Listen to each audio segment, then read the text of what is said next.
Dans le soin des malades, écrit par les Sœurs de la Charité et les Sœurs Grises de Montréal en 1947, le sujet de la psychiatrie n'y est pas abordé.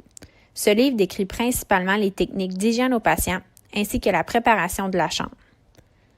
Par la suite, quelques années plus tard, une autre version du soin des malades est écrite à l'Institut Marguerite Diouville en 1955. On peut y voir un avancement au niveau des soins. Ce ne sont plus seulement les soins d'hygiène qui y sont expliqués.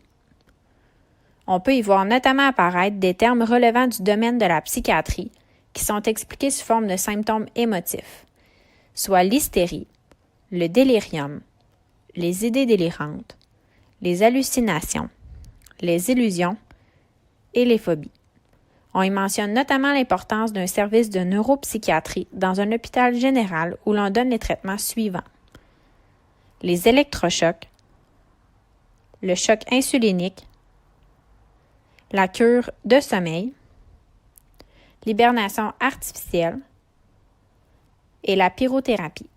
Le rôle de l'infirmière lors des traitements y est très bien décrit. Par contre, on n'aborde pas l'interaction entre l'infirmière et son patient dans un contexte de soins psychiatriques.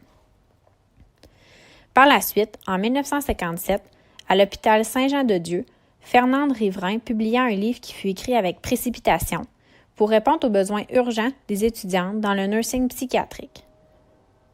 C'est donc un livre qui parle entièrement du nursing psychiatrique.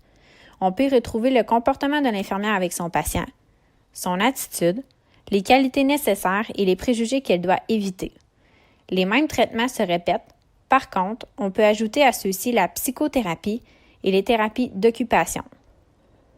L'une des plus grosses différences avec les deux autres manuels, c'est que l'on parle de l'importance de l'observation du malade et de l'évaluation mentale de celui-ci, qui se compare étroitement à l'évaluation que l'on fait aujourd'hui.